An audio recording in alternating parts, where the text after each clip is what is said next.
اس رمضان میں نہیں ہے. اور اللہ پہلے تو ہم یہ دعا کرتے ہیں اللہ ہمیں یہ رمضان بھی عطا کر دے. زندگی کا کیا بھروسہ, دنیا کی جو کیفیت ہے آپ کے سامنے ہے, کبھی بھی جا سکتے ہیں. تو پھر اس رمضان کو تو سمجھ لیں بس ایک موقع بنا دیں, لائف چینجنگ ایکسپیرینس بنا دیں کہ بس اس میں عبادت کرنی ہے, اس میں خوب سجدے کرنے ہیں, اس میں روزے رکھنے ہیں, اس میں تراویح پڑھنی ہے, اس میں گناہ نہیں کرنے ہیں. اور آئیے میں آپ کو بتاتا ہوں کہ نبی پاک صلی اللہ تعالی علیہ وسلم رمضان کیسے گزارتے تھے. ایک مسلمان کے لیے اس سے بہترین رول ماڈل کیا ہوگا کہ رمضان میرے آقا کیسے گزارتے.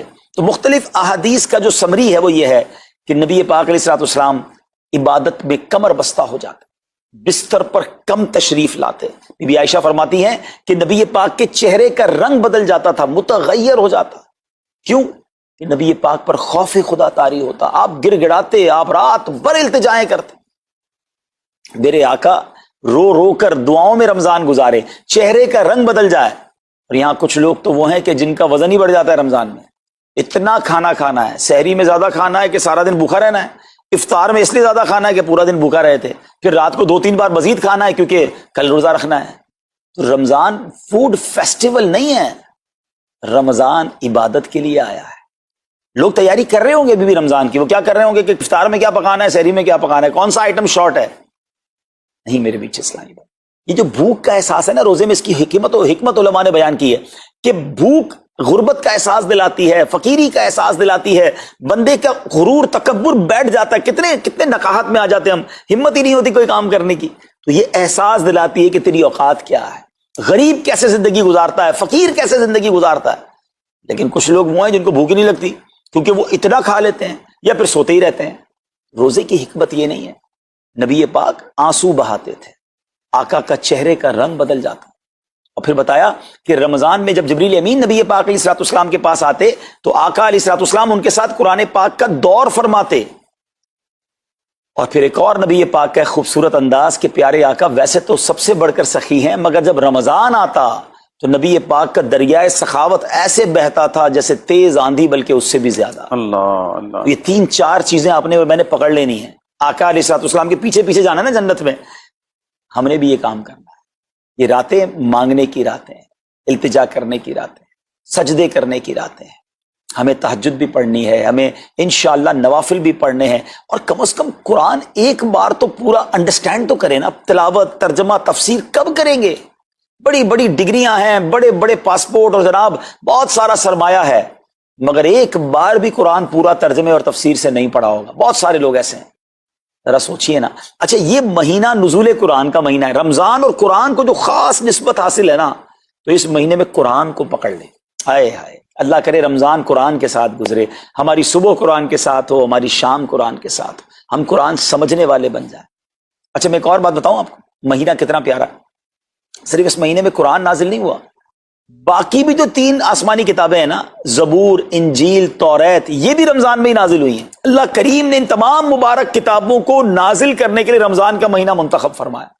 اتنا مبارک مہینہ ہے, تو ہمیں خوب اس میں تلاوت قرآن کرنی. اور اب دعوت اسلامی نے کتنا آسان کر دیا, تفسیر قرآن عطا فرما دی, صراط الجنان آسان اردو میں, اور پھر جناب اس کو اپلیکیشن پر بھی دے دیا, اس کے PDF بھی جاری کر دیے, ڈاؤن لوڈ کر لیں موبائل میں. اب تو آڈیو تفسیر قرآن بھی آپ کو دے دی. اگر پھر بھی سنیں نہ, پڑھیں نہ, قرآن سے دور رہیں, تو یہ ٹھیک نہیں ہے. پلیز اس رمضان کو قرآن کے ساتھ گزاری. اور پھر جو نبی پاک کا جو سخاوت والا انداز ہے نا, صدقہ و خیرات کرنا, ہر سائل کو عطا فرماتے, تو یہ بھی ہمارا ایٹیٹیوڈ ہونا چاہیے کہ خوب دل کھول کر خرچ کریں. سب سے پہلے اپنی پوری زکوٰۃ ادا کریں. یہ اتنی بڑی اب بدقسمتی ہوتی جا رہی ہے.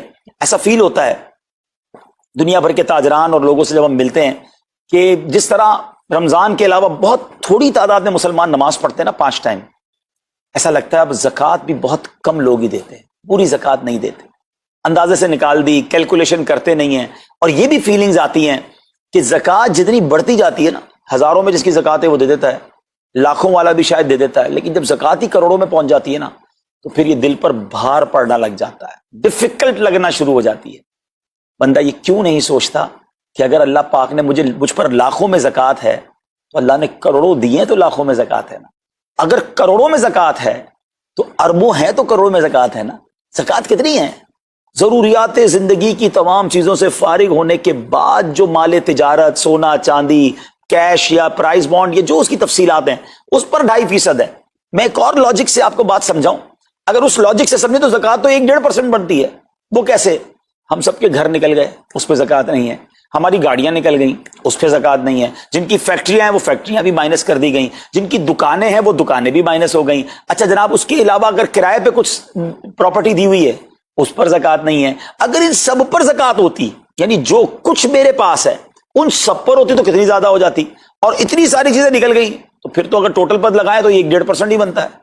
تو اب جب سب کچھ نکالنے کے بعد تھوڑے سے مال پر 2.5% ہے اور بھی سال میں ایک بار ہے, تو اس کو بھاری نہ سمجھیں.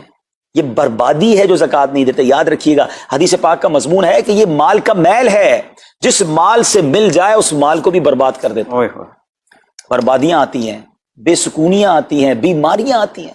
اور آگے جو دے دیتا ہے سبحان اللہ, اس کے بارے میں حدیث پاک میں آتا ہے کہ اپنی زکوٰۃ دے کر اپنے مالوں کو مضبوط قلعوں میں قید کر لو, اپنے مال کو سیکیور کریں. لوگ کہتے ہیں انشورنس ہونی چاہیے, آگ نہ لگ جائے, چوری نہ ہو جائے, ڈوب نہ جائے. اللہ کے حبیب علیہ الصلوۃ والسلام فرماتے ہیں, جس کا مضمون ہے کہ جب بندہ اللہ کی راہ میں خرچ کرتا ہے نا, تو وہ صدقہ بندے کے ہاتھ سے نکل کر اللہ کے دستے قدرت میں چلا جاتا ہے. اور اللہ کریم تمہارے صدقوں کو پالتا ہے جس طرح تم اپنے جانور کے بچوں کو پالتے ہو. بچہ ہوتا ہے نا جانور کا, بڑا ہو جاتا ہے. فرمایا بندہ کھجور کا صدقہ دے گا, اللہ پہاڑ جتنا عطا فرمائے گا. اس دن بھی ملے گا اور ملٹیپلائی ہو کر ملے گا. اچھا جو ادھر خرچ کیا ادھر کیا ملے گا؟ ادھر بھی نبی پاک علیہ الصلوۃ والسلام فرماتے ہیں, جس کا مضمون ہے میں قسم کھا کر کہتا ہوں, یعنی نبی پاک تو جو فرمائے حق ہے. اس حدیث میں تو آقا علیہ الصلوۃ والسلام قسم اٹھا رہے ہیں کہ میں قسم کھا کر کہتا ہوں کہ اللہ کی راہ میں خرچ کرنے سے مال کم نہیں ہوتا. نہ ادھر کم ہونا ہے اور ادھر بھی ملنا ہے, تو پھر تو سودا اب کتنا نفع والا ہے.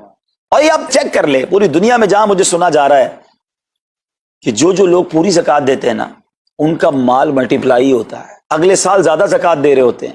زیادہ زکوٰۃ کیسے ہو گئی؟ کیونکہ مال بھی بڑھ گیا. تو ادھر بھی بینیفٹ ہے, ادھر بھی بینیفٹ ہے, نقصان کا سودا ہی نہیں ہے. پھر چاہتے ہو بلاؤں سے بچ جائیں, تو روایتوں کا مضمون ہے کہ صدقہ بلا اور بندے کے بیچ میں آ جاتا ہے. بلا اترتی ہے, صدقہ روک لیتا ہے, لڑائی کرتا ہے اس سے, اور بندے پر بلائیں اور پرابلمز اور ڈیفیکلٹیز آنے سے اسے روکتا ہے.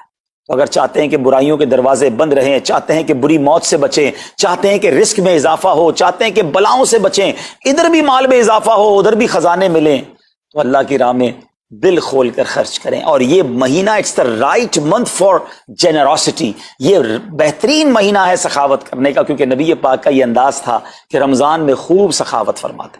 تو غریبوں کی مدد کریں, ایسی مدد کریں کہ چہروں پہ مسکراہٹیں آ جائیں, لوگوں کے دسترخوان اچھے ہو جائیں, ان کے گھروں میں بھی کچھ اچھے کھانے پہنچ جائیں. اور اس میں سب سے بہترین طریقہ یہ ہے کہ اپنے غریب رشتہ داروں کو آپ مدد کریں. اگر وہ مستحق ہے نا زکوٰۃ کے, تو حق ہے کہ سب سے پہلے اپنے غریب رشتہ داروں کو دیں.